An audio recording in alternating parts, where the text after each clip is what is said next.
Hey guys, it's E-Dogs, and today I'll be going over a deck profile for Veleno post DZ-BT08. So let's jump into the deck profile. So starting with the ride line, we have the 0, then we have the 1. So what the run does is when the grade 2 Lascaria rides over the grade 1, you can search your deck for a Blitz order that is a Regalis piece, add it to hand and shuffle your deck.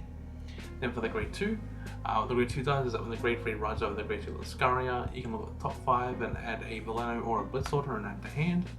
And then for the grade 3, it has 2 abilities. So the first one is that if you have 3 more Velenos, all your Veleno units get plus 5,000 power.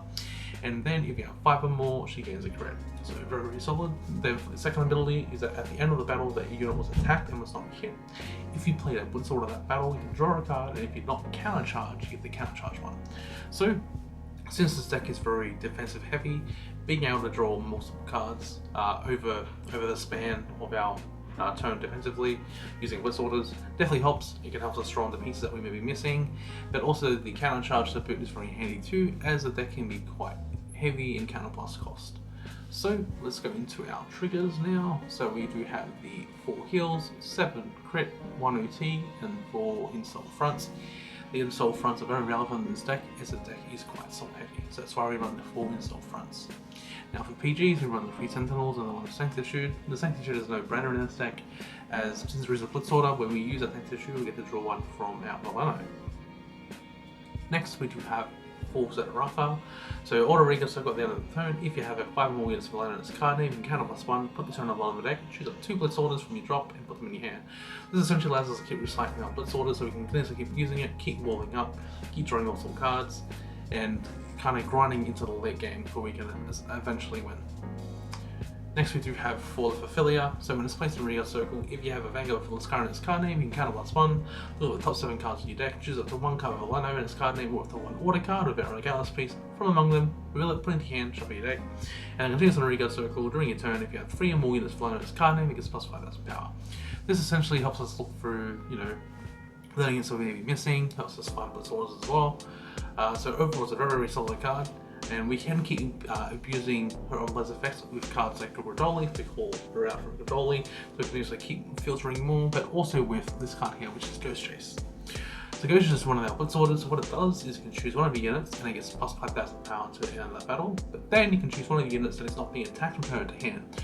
This allows us to do some really good plays, so we can do plays such as calling our Persona run out through Gridoli and call it the Regal Circle and then bounce it back with Ghost Chase. Again, allows us to reuse it with Ophelia, and a couple other cards in the deck that have on-place abilities. So it's a really good Blitz order overall. Next we do have 1 Fine Drink Bowler from the Sins. So you can place a Soul +1, you draw a card, choose one of your units, and it gets plus 5,000 power until the end of the battle for each order with a different card name in your drop in Fine Zone total. So this is a very, very strong Blitz order that gets powerful over time.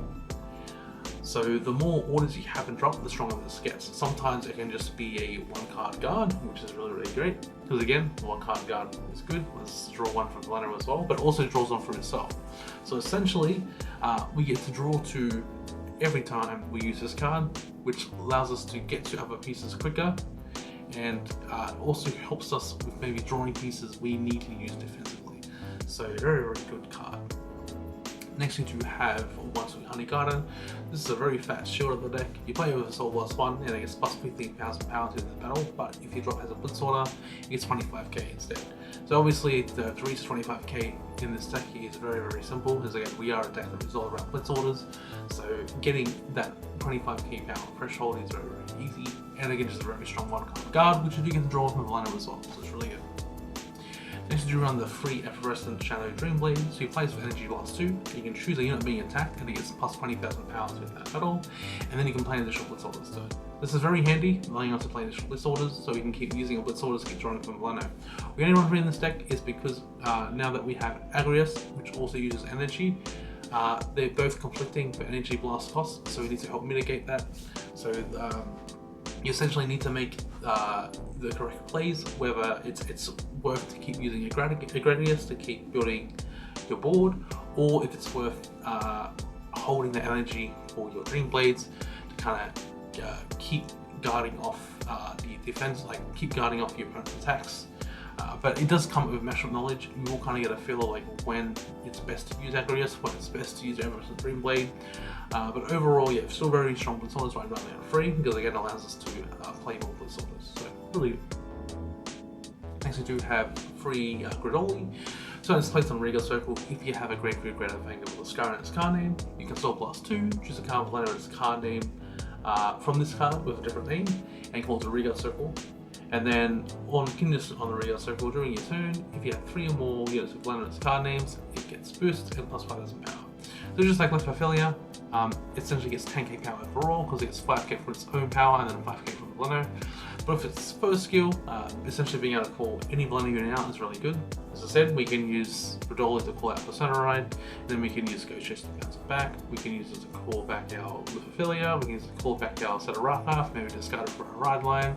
We can also get it to call out Agrius, which is also a multi-attacker, but we'll get to that shortly.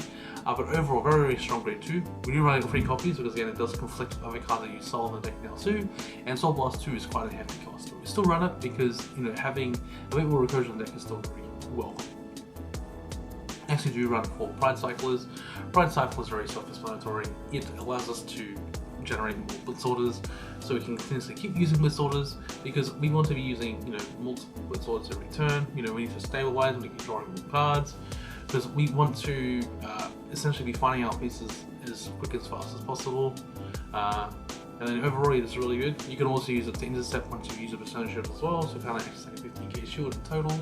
But just overall really good. You can also discard from your right line as well to get this order too, so it has a lot of synergy in this deck. So let's try and run 4 copies of the Uran Maxio. Next we have 4 copies of Agrius. So this card is absolutely insane, so we'll go over its skills. So it's 3 skills in total. So auto, if your Vanguard is Graveyard Greater Insect, this cost may be paid with Soul Blast 1 and Energy Blast 2. And also when the unit is placed on Regal Circle from hand, other than during the battle phase, you can counter +1, choose a card with a different card name from this unit from your drop, call it the Regal Circle. If it's a unit with greater less than equal to your Vanguard, or put into your hand if the card you chosen is Blitzorder. And it continues in Regal Circle. During your turn, if your Vanguard is Greater Insect, it gets plus 5,000 power, sorry.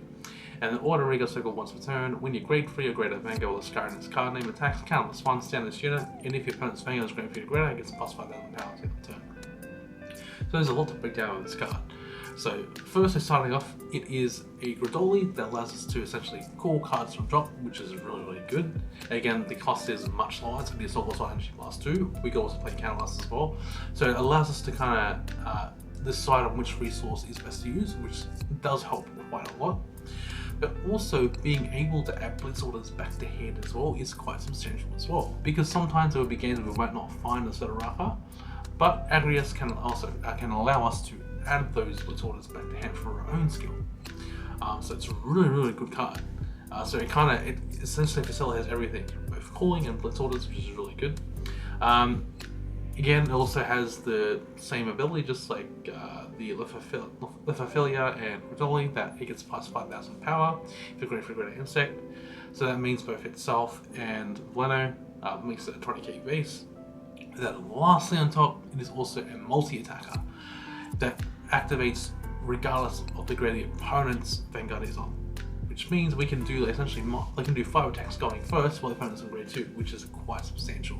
It allows us to, you know, essentially rush when we get to grade 3, so we can hold our resources and push hard, and then kind of build up defensively with our Blitzorders as well. So really, really strong grade 2, really, really strong.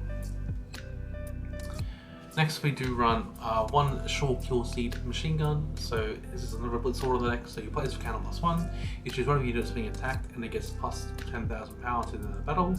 You choose one of your Vanguards and it gets auto Vanguard Circle when your opponent's front row unit stands, or your opponent's unit was placed on Vanguard Circle in the front row, it gets plus 5,000 power to the turn, so until the end of the turn. So this is going to matchups like Anaglamma. Now I know that Anaglamma is essentially getting hit since we have sent a JP ban list and no flashing up to 1, but for the meantime it does work well against Anaglamma, especially when you know they're going for a big turn. It's also very good into Leonorn, as Leonorn does resend their regards quite a bit, even with its boosting ability, so it also sees that ability in counter 2. And then also cards like Varga, Reziel, the Link Joker Lock one, I can't remember its name. But yeah, it does have its applications. Now, it won't always be used every game. Sometimes even when opponent is doing 5 attacks, they might not always be used. But when it does come up, it comes up and it works very well. It's essentially a sort of you should be running, because there are situations where this card just shines, and when it shines, it shines. So it's a really, really good Blitzorder. So it's run one. Then lastly, our choice of Regalis piece is Arena's Caliburn. So it has 2 abilities. You can either, when you play it, draw a few cards, or put this card in your Soul and Counter Charge 1. Both skills are very relevant in this deck. Sometimes we need it for Soul and Counter Charge. So when we do need that, the Caliburn becomes handy with that. Or sometimes when we're missing pieces, so you can use its ability to draw a few cards. And that essentially is the deck. Now, I will be doing a guide on this deck, as the deck does require some matchup knowledge, and there's kind of learning how to approach different matchups, what you need to do to stabilize and eventually grind the game out where you get into a position where you can win. So I will do my best to get that one uploaded as soon as I can, but obviously because I'm also doing a Dial guide as well, it may take a bit. When I'm doing this guides, I want to make sure that I'm giving you all the info that you need, so that when you do build the deck, you have an idea of what you're supposed to be doing when you approach different matchups, and how to play the deck properly and consistently. So that's it for me. I hope you guys did enjoy the video, and if you did, make sure to leave a like, and then while you're down there, why not subscribe and hit that notification bell so that when I upload another video, you will be notified. Thanks for watching.